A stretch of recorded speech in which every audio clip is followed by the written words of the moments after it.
कार्यक्रम के पुण्यार्चक हैं सिद्धांत Jain civil line Delhi, Savita Sagar Jain Rishabh Vihar Delhi, engineer Anil Archit Jain Shyam enclave Delhi, Ashok आलोक अंकित जैन फार्मा अपार्टमेंट मधु विहार दिल्ली, श्रीमती मंजू विनोद जैन गुड़गांव, नरेश कुमार यश जैन बड़जात्या हौज खास दिल्ली, आराधना संचय ग्रीन पार्क दिल्ली।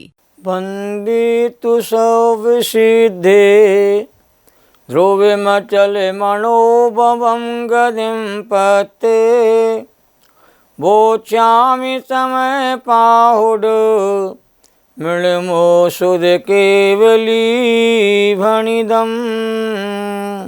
आचार्य कुंद देव उनके टीकाकारों को नमन और वंदन। समयसार गणतादि राज की आज 67 नंबर की गाथा प्रारंभ होने जा रही है और 67 नंबर की गाथा का स्वाध्याय हम सब लोग परमार्थ जीव की पहचान करने के निमित्त करेंगे।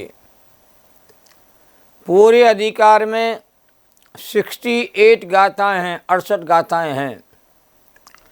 आचार्य कुंद देव ने कहा है कि नाम कर्म के उदय से होने वाले वर्णादि भाव ये निश्चय से जीव नहीं हैं।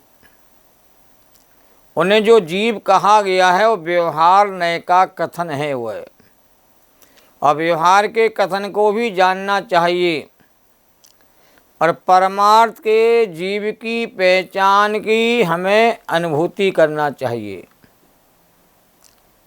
गाथा इस प्रकार है।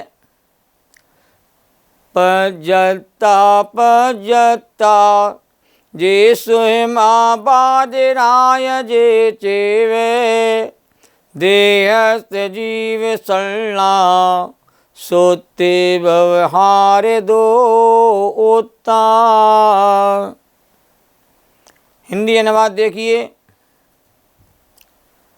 पर्याप्त के तरे आदि एवं सूक्ष्म बादर आदि सौ जड़ देह की है जीव संज्ञा सूत्र में व्यवहार से।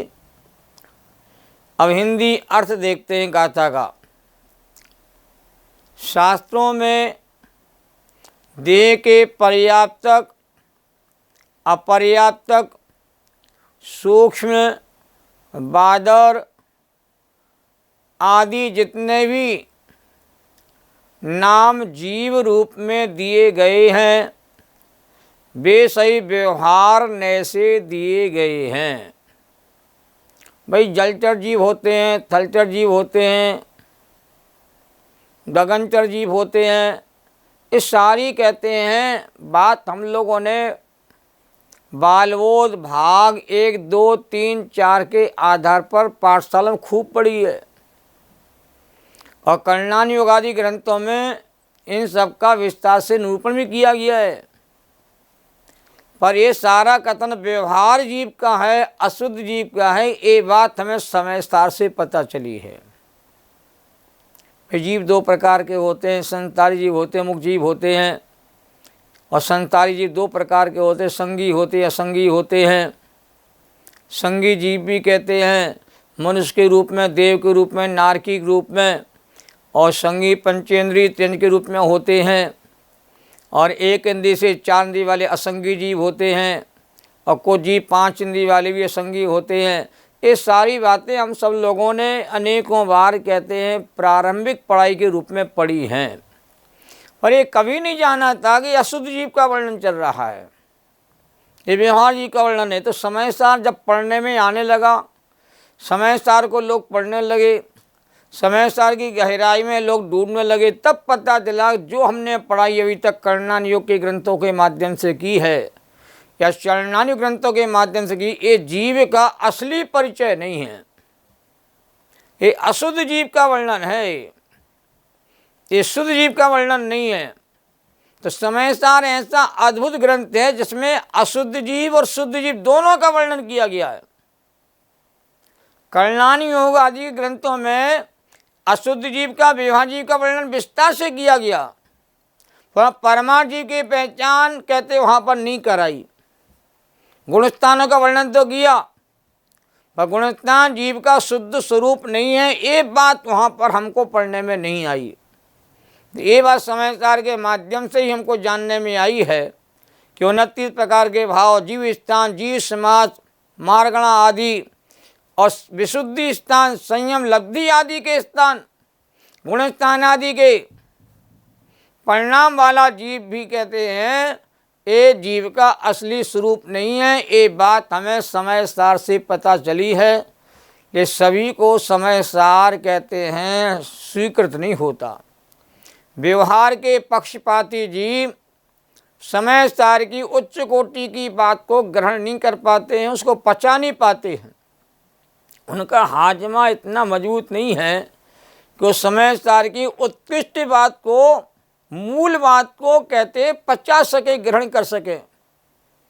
समय सार को ग्रहण करने के लिए विशेष हाजमा भी चाहिए, विशेष पात्रता चाहिए, विशेष योग्यता चाहिए। जिनका संसार किनारा कहते नज़दीक आ जाता है, जिन्हें सम्यक आदि की प्राप्ति का योग बनना प्रारंभ हो जाते हैं, योग बनने का समय आ जाता, वो ही समय सार की बात को कहते सुन पाता, समझ पाता, उसको ग्रहण कर पाता है। तो आचार्य कुंद कुंद देव की विशेषता रही है, एक गाथा में परमार्थ जीव का स्वरूप बताते हैं, तो अगली गाथा व्यवहार से जीव का स्वरूप बताते हैं। और दोनों नयों से जीव का स्वरूप समय सार ग्रंथ में अनेकों बार बताया है। कभी भी हमारे समय सार में एकांत का आरोप नहीं लगा सकते आप। और हमारे कुंद कुंद स्वामी एकांतवादी नहीं थे, कुंद कुंद स्वामी अनेकांतवादी थे, नयों के विशेषज्ञ और मर्मज्ञ थे। व्यवहार नय का निरूपण भी अनेक गाथाओं में किया है। और व्यवहार नय वाला जीव अशुद्ध जीव है, परमार्थ जीव नहीं है। परमार्थ से जीव तो अरस अरूप अगंध अव्यक्त चेतना गुण वाला है, ऐसा बताया है। तो अद्भुत जो निरूपण की शैली रही है दोनों नयों के माध्यम से जीव की पहचान कराने की, इस समय सार में ही आपको मिलेगी और कहीं आगे नहीं मिलेगी। तो दोनों नयों से जीव की गहन चर्चा समय सार ग्रंथादि राज में कहते कही गई है। अब आगे इसका और विस्तार से खुलासा आचार्य करना चाहते हैं कि पर अनादि से जीव को व्यवहार जीव ही प्रसिद्ध रहा है, कुंद कुंद स्वामी कहना चाहते हैं। और परमार्थ जीव को जीव भूला रहा, जीव होकर के जीव को भूला रहा। और व्यवहार से तो कथन मात्र किया है, असली जीव का स्रोत तो परमार्थ से ही जाना जाता है। आचार्य अमरचंद देव ने टीका में लिखा है कि बादर सूक्ष्म एक इंद्री, दो इंद्री, तीन इंद्री, चार इंद्री, पांच इंद्री, पर्याप्त अपर्याप्त, इन शरीर आदि की संज्ञाओं को सूत्र में जो जीव संज्ञा के रूप में कहा गया है, वह पर की प्रसिद्धि के कारण घी के घड़े की भांति व्यवहार है, वह प्रयोजनभूत नहीं है। जिस प्रकार किसी पुरुष को जन्म से ही मात्र घी का घड़ा ही प्रसिद्ध हो, और घी का घड़ा ही उसने देखा हो, और घी का घड़ा ही सुना हो, उससे भिन्न अन्य घड़े को वह जानता ही नहीं हो, ऐसे पुरुष को समझाने के लिए जो यह घी का घड़ा है सो मिट्टी में है, घी में नहीं है। इस प्रकार घड़े में घी के घड़े का व्यवहार किया जाता है। अब घड़े में घी का संयोग है, इसलिए घी का घड़ा कहने में आता है, क्योंकि उस पुरुष को घी का घड़ा ही अनादि से प्रसिद्ध हो रहा है, और घी के घड़े को ही घी का घड़ा मानता आ रहा है।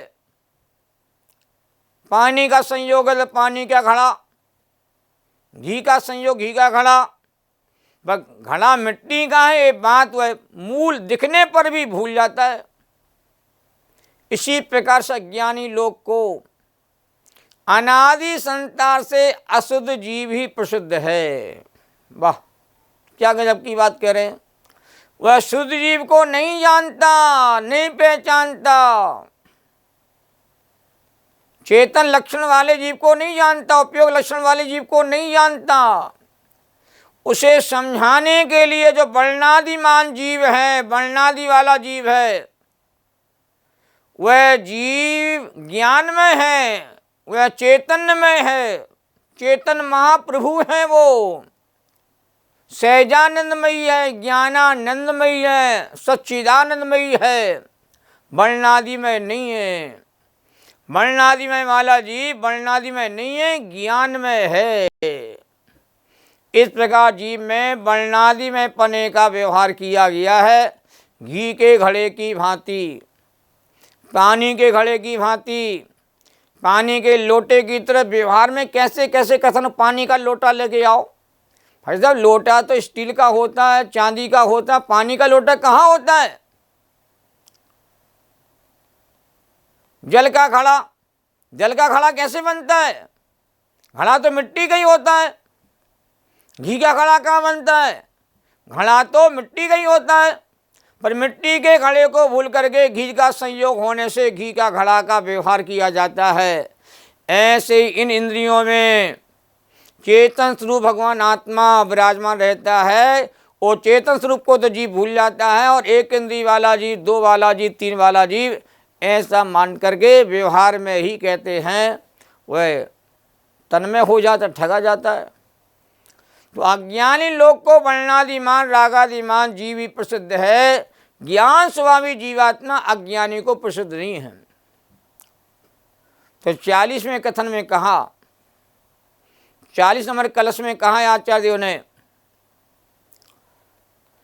कहने से घी का घड़ा, घड़ा न घी में हो, कहने से वर्णादि में जीव न तन में हो। बढ़िया दोहा, उसका अनुवाद किया गया 40वें नंबर कलश का, कि जिस प्रकार घी का घड़ा कहे जाने पर भी घड़ा घी में नहीं हो जाता। अरे बिल्कुल सारे जगत को पता है, घी का घड़ा कहने में आ रहा है, पर वह घड़ा घी में हुआ ही नहीं, होता ही नहीं, हो सकता नहीं। पानी का घड़ा कहने पर भी कहते हुए पानी का घड़ा होता ही नहीं, घड़ा पानी में हो सकता ही नहीं है। वो तो संयोग को देख करके उसे घी का घड़ा कहा जाता है, और संयोग को ही जीव जानता है, असंयोगी आत्मा को जीव कहते पहचान नहीं पाता, अनादि मिथ्या धारणा के कारण से। तो उसी प्रकार वर्णादिमान जीव कहे जाने पर भी 29 प्रकार के भावों को व्यवहार से जीव कहे जाने पर भी जीव वर्णादिमय और रागादिमय नहीं हो जाता। ये जो बात है इसको हमें समझना और पचाना बहुत जरूरी है। रागादिमय जीव है ऐसा कहा गया है, पर रागादिमय जीव नहीं होता, जीव तो ज्ञानादिमय होता है। अब घी का घड़ा जिसे कहा जा रहा है वह घी से कहते नहीं बना, और घी में भी नहीं है, और घी से घड़ा दुनिया में बनता भी नहीं है। अब यदि घड़ा तो मिट्टी से ही बना है, घड़ा मिट्टी में ही होता है, ये बात सारे जगत को पता है। उदाहरण को सारी दुनिया समझ लेती है, सिद्धांत को समझना बहुत जरूरी है। तो संयोग से असंयोगी का ज्ञान कराया जाता है, ये शैली है। संयोग दिखते हैं, असंयोगी रूप नहीं दिखता, और ज्ञान कराना असंयोगी का, तो असंयोगी का ज्ञान संयोग के माध्यम से कराते हैं, निमित्त के माध्यम से उपादान का ज्ञान कराया जाता है, व्यवहार के माध्यम से परमार्थ का ज्ञान कराया जाता है। इसलिए तो संयोग का, निमित्त का, व्यवहार का, इन सब का कथन आगम में विस्तार से आता है। और 3 अनुयोग तो प्रथमानुयोग, चरणायोग, करणायोग, तीनों अनुयोग व्यवहार से ही कहते कथन करते हैं। परमार्थ का कथन करने वाला एकमात्र अनुयोग द्रव्यानुयोग अकेला है, और संपूर्ण द्रव्यान योग भी परमार्थ का कथन नहीं करता। द्रव्यान योग में जो अध्यात्म के विशेष ग्रंथ होते हैं उनमें कहीं कहीं परमार्थ का कथन आता है। तो जो वर्णादिमान जीव है ऐसा कह करके व्यवहार की स्थापना की है, व्यवहार का ज्ञान कराया है, और वह वर्णादि में जीव नहीं है, जीव ज्ञान में है, ऐसा कह करके व्यवहार का निषेध भी किया है। व्यवहार स्थापित करने योग्य भी है और व्यवहार निषेध करने योग्य भी है। निषेध नहीं करेंगे व्यवहार का तो व्यवहार ही परमार्थ को प्राप्त हो जाएगा। तो व्यवहार का निषेध करने के बाद निश्चय की स्थापना की गई है, और व्यवहार का निषेध जब किया है जब व्यवहार की स्थापना की गई है। तो आचार्य ने कहा व्यवहार ने कहने योग्य तो है, स्थापित करने योग्य तो है, पर व्यवहार ने आश्रय करने योग्य नहीं है, ध्यान करने योग्य नहीं। व्यवहार ने का विषय दो प्रकार के संबंधों की चर्चा हम लोगों ने पहले की थी। व्यवहार निश्चय में प्रतिपादक और प्रतिपाद्य का संबंध है, और निश्चय व्यवहार में निषेध निषेधक का संबंध है। इस बात को समझना पड़ेगी हमको। छिलकों को नहीं उतारेंगे तो माल का उपभोग कैसे करेंगे? पैकिंग को हटाना भी पड़ता है तभी वस्तु का उपभोग किया जाता है। यदि पैकिंग नहीं हटाएंगे, छिलका नहीं हटाएंगे तो वस्तु का हम उपभोग कैसे करेंगे? व्यवहार का निषेध नहीं करेंगे तो परमार्थ की प्राप्ति कैसे होगी? जैसे साबुन को लगाना भी जरूरी होता है और साबुन को निकालना भी जरूरी होता है, उससे व्यवहार के द्वारा परमार्थ की बात को समझना जरूरी भी होता है, और परमार्थ की अनुभूति करने के लिए व्यवहार का आश्रय छोड़ना भी जरूरी होता है। जीव देह मनुष्य आदि पर्यायों में पाए जाते हैं, परंतु जीव तो सदा ज्ञान में ही है। अवस्थाओं का अंत हो जाता है पर अवस्थावान वह का वही रहता है। अवस्था नश्वर होती है, अवस्थावान कहते हैं अविनाशी होता है। शरीर आदि छूट जाते हैं, उनमें रहने वाला परमा जीव वह का वही रहता है। तो जो गुणस्थान वाला जीव है वो गुणस्थान में नहीं है, ज्ञान में है।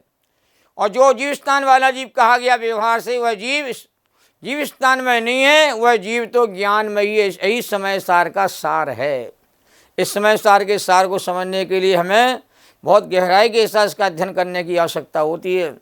पर संयोग संयोगी भावों की प्रसिद्धि करने वाला व्यवहार निजात्म तत्व की प्रसिद्धि अनुभूति कराने में असमर्थ है। अतः व्यवहार नए का विषय प्रयोजन भूत नहीं है, मात्र जानने योग्य केला है, श्रद्धान करने योग्य नहीं है। तो व्यवहार नए का विषय अप्रयोजन भूत है, असत्यार्थ अभूतार्थ है, क्योंकि व्यवहार के यात्रा से अनुभूति कभी नहीं होती है, और जिससे अनुभूति होती है वही सत्यार्थ है, जिससे अनुभूति होती है वही भूतार्थ है, और जिससे अनुभूति होती है वही प्रयोजन भूत है। तो अनुभूति किससे होती है? परमार्थ जीव के आश्रय से, शुद्ध जीव के आश्रय से, ज्ञायक भाव के आश्रय से, शुद्धात्मा के आश्रय से हमेशा अनुभूति होती है। अनुभूति कैसा? शुद्ध तत्व होना चाहिए तभी अनुभूति आपकी निर्मल हो सकती है। ऐसा समय सार का असली रहस्य है। यहाँ तक पहुँचने के लिए हमें समय सार को बार बार पढ़ने का अभ्यास करना चाहिए। तब समय सार एक बार यदि रुच गया, पच गया, समझ में आ गया तो जीव का बेड़ा पार हो जाता है। जा वाणी के ज्ञान ते सूझे लोकालोक, सो वाणी मस्तक नमो सदा देती हूँ ढोक। सहजानंदी शुद्ध स्वरूपी अविनाशी में आत्मस्वरूप, ज्ञानानंदी पूर्ण निराकुल सदा प्रकाशित चेतन रूप। जैनम जयतु शासनम, सभी साधर्मी जनों को सादर जय जिनेन्द्र। इस कार्यक्रम के पुण्यार्जक थे सरला जैन, राज स्वाति जैन, राजपुर रोड, दिल्ली। स्वर्गीय उमा जैन की स्मृति में doctor VP Jain, America. Adish Mamta Ankur Jain, Pushpanjali enclave, Delhi. Neeraj Archana Jain, Naman steel, Cochin, Delhi.